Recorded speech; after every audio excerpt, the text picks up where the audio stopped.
We say, boys and girls, we're back again for another Palace preview. Crystal Palace taking on West Ham United away at the London Stadium on my birthday, in fact. So I might be doing a vlog, maybe more like a reaction the next day, because I'm probably not going to be even interested in the game unless we actually win and play out of our skin. It's been a real disappointing start to this season, I would say. No goals scored, hardly many. Well, we've had a few attempts, but not put them away. Do you know what I mean? We had a League Cup game 3 days back against Watford in midweek and that, and we lost 1-0.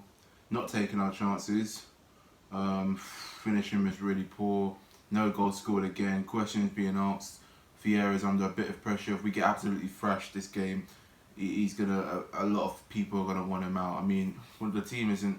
Not even that the team's performing. We're just. I don't know whether we're unlucky or whether when we progress we get worse. Look at the De Boer saga when we thought we were gonna finish 7th. We get Europa League 4 years ago, and then we rock bottom of the league with no goals. It's like that again, man.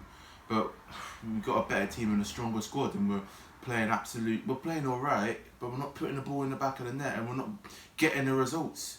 And it's frustrating, do you know what I mean? When you got players like Zaha flapping his arms around against Brentford last time out in the Premier League at home at Selhurst Park, right in front of the fans, having an argument with Vieira, it says it all really. You know what I'm saying? Not putting any effort in, moaning at the end of the match. It's always about it. It looks like it's all about him. He doesn't give a damn about anyone else but himself, and he's bad energy to the team. He's a bad player to have in the dressing room. He probably brings the team spirit down a lot. It wouldn't even surprise me.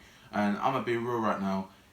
The way he played against Brentford and the way he started off this season, if it was any other player playing that bad, they'd be substituted. But because it's Mr. Wilfried Zaha, he probably has a statement in his contract saying, or clause in his contract saying that he cannot be substituted.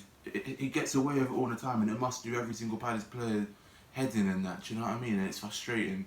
That's why I sort of made my point on an Instagram post, which I'm not really going to show, but a lot of Palace fans saw it. Some was calling me a mug, etc., saying why are you having a go at Zaha and that. Others agreed with me and understood what I'm on about, because if you're watching him constantly for 90 minutes, like every single Palace fan was for the Brentford game at home, you understand what I'm on about. He gave the ball away far too much, walking slow, all over the place, out of position, not concentrating, probably offside a couple of times as well. He's mentally not there, and it's frustrating. You look at it, you know, West Ham next, then Tottenham at home, and then Liverpool.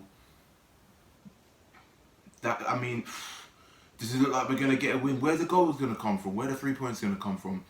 Do you know what I mean? I can't see us winning a game. I think our game to win is the Brighton game at the end of September on the 27th on Monday night.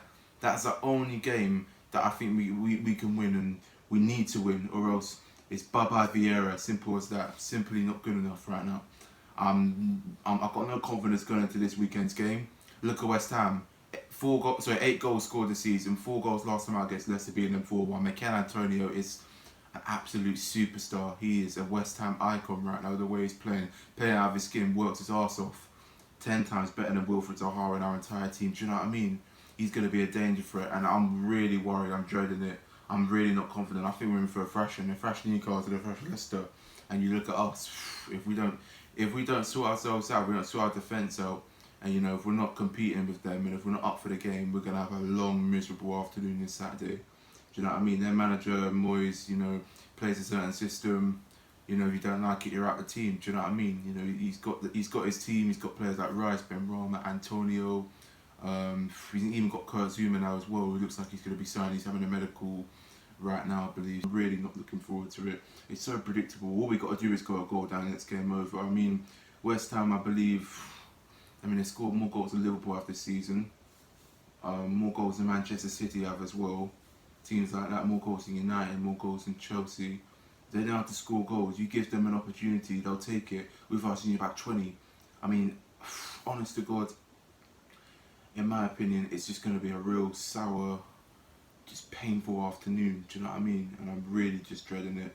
I'm looking at both sides' Premier League record, West Ham versus Crystal Palace, in our last 20 games. And overall, it says West Ham have won 8, we've won 6. They scored 34 goals, we have scored 27. 3 clean sheets for West Ham, 3 clean sheets for Crystal Palace. For us boys and that. Both teams' defences are a bit open. They like to, looking at us, we play from the back. West Ham, they love the ball up the pitch, they'll pass the ball around as well, and let players like Benrahma and Antonio, who are going to be the main threats for West Ham, make the run. Suppose we kind of do the same, but you know, we're a little bit slower, we're not as quick, and we're not as elegant, and you know, as pushy up the pitch as a unit as West Ham are. We're not going to put them as much under pressure as they will with us. So that's the worrying thing as well. I mean, the last time we went to the London Stadium was a 1-1 draw. The last time we played West Ham was back in early January, and it was a 3-2 loss. We played poor. It should probably be back at 6-1 or something, 7-1 the way we played and defended. You know, and I can see we're going to be leaking goals this weekend. So as well, I know a lot of people have been wondering when I'm going to start doing the team lineups now. After this transfer window in the summer, we're apparently going to be signing Wilfried as one, and maybe another striker and that. When we do the Tottenham preview and that's when I'm going to start doing the team lineups and that. You know, so I can just get to know the team, so I know what Vieira's best team is. Vieira needs to know his best team as well. He's still got a little bit of time. It's early doors, even though it's not been the best start.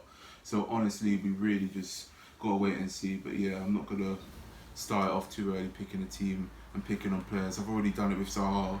Zaha is going to get away with it, but I'm going to be fair with the other players until this weekend. I'll know who's good enough for the team and who's not good enough in that. I mean, it's going to really show, you know, are the players going to perform with character, and they're going to play with pride, and they're going to, you know, if we go down and the head's going to drop, or the head's going to rise up and just realise, yeah, we're not good enough, we need to fix up and try and put a lot more effort in and getting a decent result on Saturday, because the West Ham crowd's going to be up for it at the London Stadium, our fans are going to be up for it, and the team's going to be up for it at Palace.